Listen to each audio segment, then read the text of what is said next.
The only reason for time is so that everything doesn't happen at once. Albert Einstein. You're listening to Writing Roots, brought to you by Aspen House Publishing.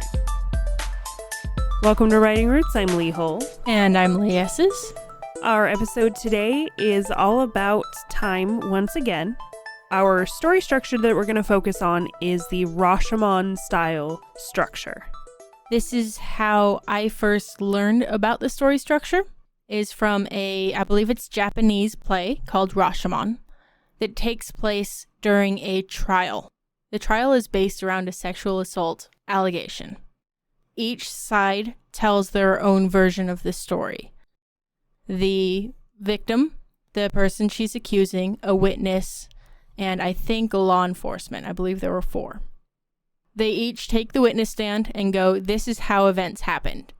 And in the play version, you see on a different part of the stage, the characters acting it out. So in one version, she's being extra sultry, and in another version, she's cowering in fear, and they're each telling their point of view on this one series of events. This particular style is very common in courtroom dramas, in action, and heist. There was an action movie that I saw in theaters this past spring called Wrath of Man. And it takes place around a crew hijacking an armored truck. And you see it from a witness's point of view, you see it from the victim's point of view, you see it from several different moments. And the way they went back to it every time was with camera shots. So they would start with one spot and then they'd spin the camera around to a different character. And we'd see how they got to that moment. Another example of that is a How I Met Your Mother episode, where it starts off, they show this picture of them at a dinner and everybody looks smiling and happy. And the narrator says, there's a lot more going on behind this photo that you don't see. So let's start with these two and their story, how they got here. And then it goes to these two and then these two. And it just shows this absolute disaster of a night and how it ended with everybody fake smiling for a picture.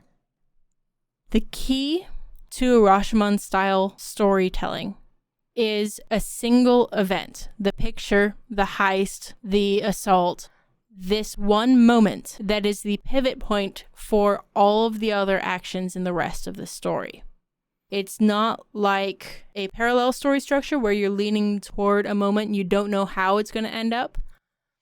It's almost like in that episode where this is how it ends up, let's tell you how we got there. This is also not recursion. This is entirely character-based. So, from this other character's point of view, from how they experienced the events. Recursion is a different structure that we'll talk about in the next episode that is a repeat of events like Groundhog Day. Don't use this style as a time or word filler. You need to have a purpose to why you're telling the story from different perspectives. Yeah, in general, if you hear anything we say and you're thinking, we can use this as a time filler, that's not what we mean across the podcast. The series may be about time, but it's not about filling time. If you want to, in your writing club, everybody sit down and pick a character in your work in progress and explain how you walked into the room from your villain's point of view. That is a great exercise. What is your villain noticing versus your ingenue versus your mentor character? Great exercise, not really interesting from an audience's point of view. It needs to play into the plot. Again, there needs to be a purpose behind it. The other thing, especially if you're using it in like a courtroom drama setting, don't let even just one of the characters tell exactly what happened. Because speaking from a professional standpoint, witnesses don't know anything. Everybody misses something about how an event occurred. And that's really where you as an author start. What is character A missing from this moment? What is character B not seeing about this moment? If the witness is seeing the two of them outside the bar, the witness didn't see what happened inside the bar. They're missing context. So make sure that every perspective that you use in this style adds something new, tells it in a different way. You don't want it to be identical to the last person's version.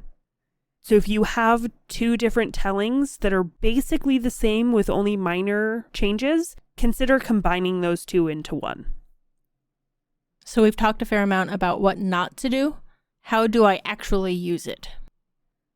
Focus on the characters. Get into the characters' minds and what they would see this event. How do they experience this particular event based on their personality, their history? What would they notice? What would they do? What would they assume about other people?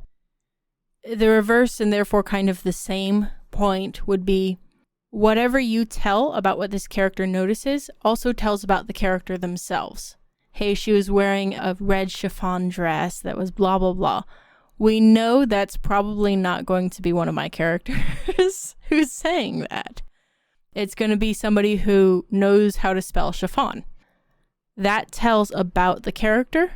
So if you want to tell about the character voice is a great way to do it and essential for this particular type of story structure.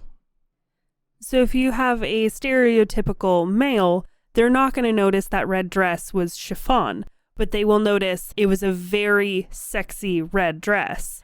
A woman who maybe in her spare time is a fashion designer or a seamstress, she looks at it and it was a very beautiful chiffon dress. So that's the difference that you have. When you take all of these different perspectives, all of these different stories, they should create the truth in the mind of the readers without any one character having the whole thing. So the reader should be saying, well, this sounds right from this character, but this is right from this other character, and this is right from this other character. So in the classic Rashomon style, the reader should also be the judge in a way of, okay, 3 of the 4 said that the fight actually started before they left the bar. Okay. Your reader should be drawing those same conclusions. That means you as the author, fingers crossed, know how things actually went down. This might be a good idea for you to have even just an outline of the true events of the story that you can reference to make sure the other perspectives that you're telling leave enough clues for the readers to figure out the true events. And not feel like they're wasting their time. Something that you will find in every successful version of this particular type of story structure is landmarks. We heard the gunshot go off, and then we ran outside, but you went inside, and then the dog started barking. You have several moments during the event that we can connect the stories on. So even if I'm in the other room and I heard the glass break and then the door slam, I know what other characters are doing even though I'm in the room. So you have these landmarks where the other stories can then line up with that gunshot, with that glass break, with these things that all of these different people notice. So it gives the reader a place to put the story. It can line up the timeline of events. This is something they use in actual investigations. They have landmarks, and if somebody's story doesn't line up with those landmarks, then suddenly they know, okay, that person is lying, or the person we got this landmark from is lying. These landmarks then act as stitching points to weave the story together. These are the seams that, okay, yes, everything lines up right here, even though the edges are different. That does not mean it's the same for every character. The difference for the single event is the point of view character. So the dress tears. Was it a chiffon dress? Was it a sexy dress? Was it dark red? Every character is going to notice something different about it. The dress is still tearing. That's your landmark moment. What they notice is dependent on the character. This whole structure is incredibly character driven. And incredibly complicated. So you do need to be careful on using this structure. But if you want to expand your writing horizons, this is the purpose of this whole series. These are difficult. These are ones that you shouldn't just jump into expecting it's going to be perfect the first time around. But it's worth testing. It's worth trying to expand your own writing capabilities. If you are a plotter and a character-driven author, this definitely should be in your arsenal at some point. These play to your strengths enormously. This style, the Rashomon, is just incredibly fun to play with because you do get to get into the minds of the characters, which from my perspective is one of the more fun things to do because I tend to be a character-driven author more than a plot-driven. If you're not character-driven, if you're not plot-driven, this is a good way to expand your skills, to work on those things so that you can get into the minds of the characters. Because as we're writing, we should be challenging ourselves, trying other new things, all while we still write selfishly.